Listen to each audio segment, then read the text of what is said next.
to speak at Dan and Rachel's wedding soon. Of course, she wants to introduce me, but the first thing on my note says to introduce myself. So I'm Dan. I'm the best man. Dan's best friend. He's always had a strong position in my top 5-10 friends.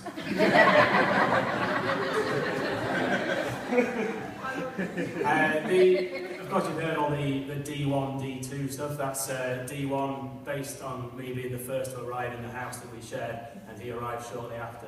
But I imagine it's to Dan's consternation that Rachel continues to refer to him as D2. Just to kick off by saying just a few, it's already been said, but a few nice words about the venue and the wedding. It's been wonderfully organised, everything's gone so smoothly, the place is beautiful, so really well done for everyone who's been involved in the organisation.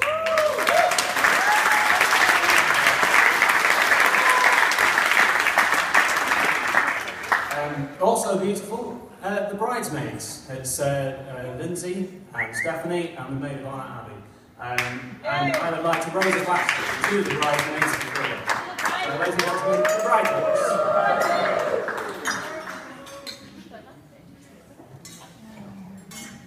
So, how do I know Dan? Rhetorical, hands down. Oh, sorry.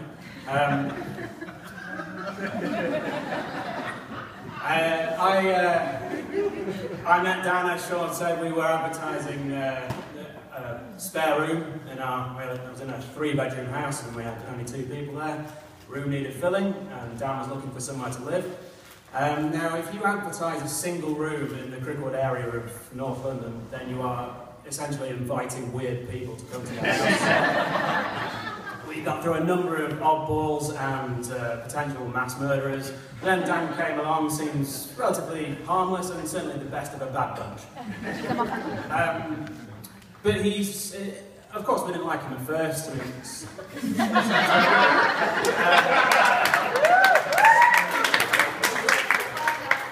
But with an intense period of living with him for a week or so, he soon wins you over with his remarkable good qualities. And I shall have to turn to my notes now, because he has some. So, it says here that Dan won me over with his easy sociability, his wit and charm, his generosity, his honesty, often brutal honesty actually.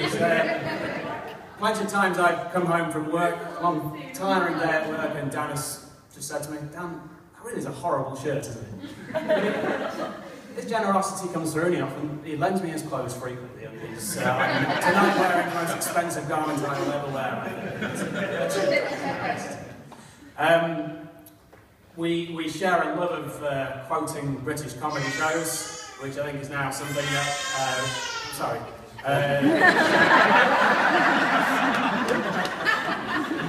Not a part of the family.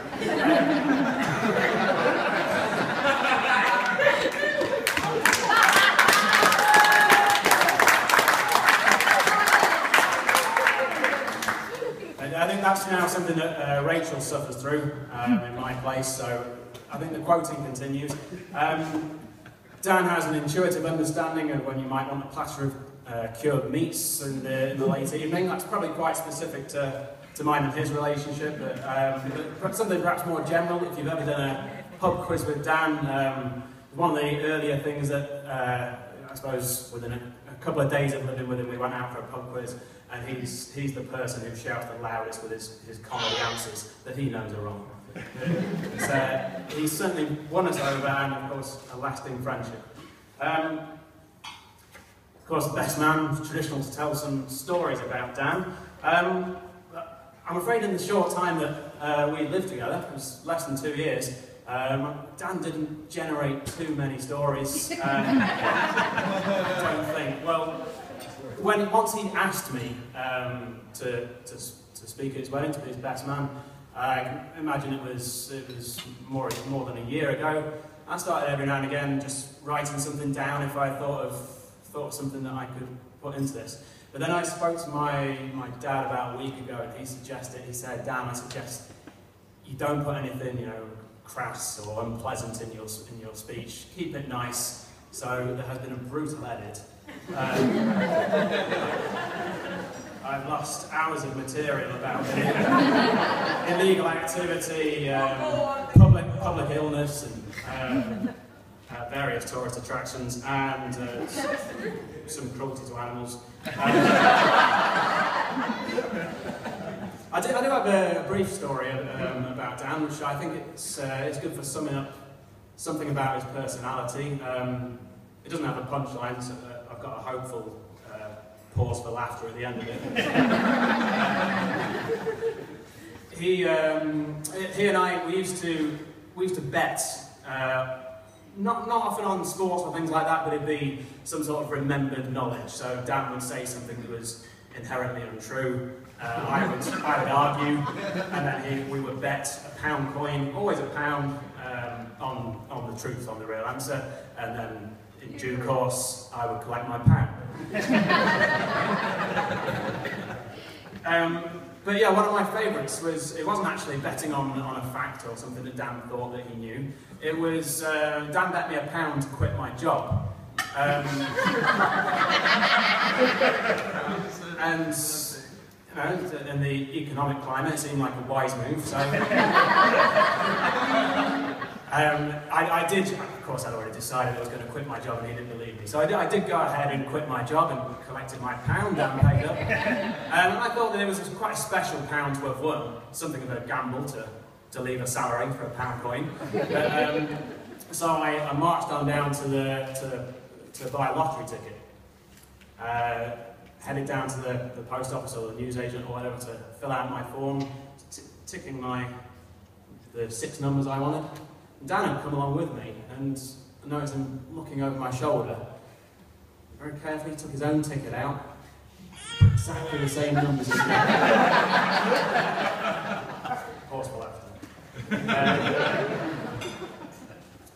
A couple of other things about Dan is to do with Dan's visit to Peru, and he came with Rachel, and it's hard to believe that's actually the only time before today that I've met Rachel. It did feel as though I know her quite well. I suppose I've seen her on Skype quite a lot. But when I first met her, she immediately comes across as fun, outgoing, sociable, I imagine extremely tolerant, and also very adventurous, and quite often too adventurous for Dan.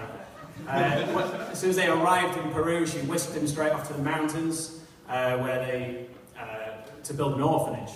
A wonderful thing to do. They don't spend long doing it. I imagine all across the highlands of Peru there are half-finished orphanages.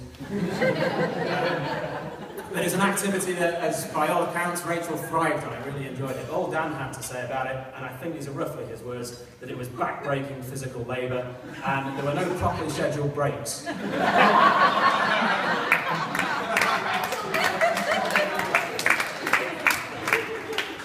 They also, they did go to Machu Picchu, and they climbed the overlooking mountain, which Dan said was probably the most dangerous thing I've ever done. And he described Rachel's attitude to it as excessively enthusiastic, needlessly reckless, and unbelievably energetic. Of course, despite those few differences, I think it's just differences in physical fitness, it's plain for all to see that this is a couple that works. It's not a deviation from Dan's original life plan. He did tell me, he confided to me that he wanted the two of us to buy houses next door to each other, and we could live together in one until such time as we got married to other people.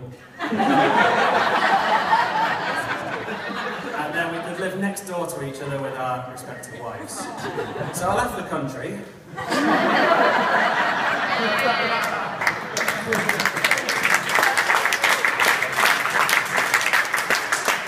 And I'm now delighted to see that Dan has refocused his romantic attentions on his beautiful wife. She's a wonderful person, all those qualities I said before. She's warm-hearted and fun, and sociable and outgoing.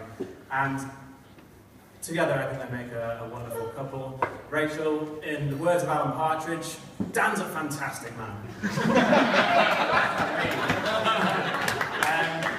And I'm sure that I and everyone here wish you a lifetime of happiness. So if there's no questions, I'd like you to raise a glass, please, to the happy couple. Happy couple.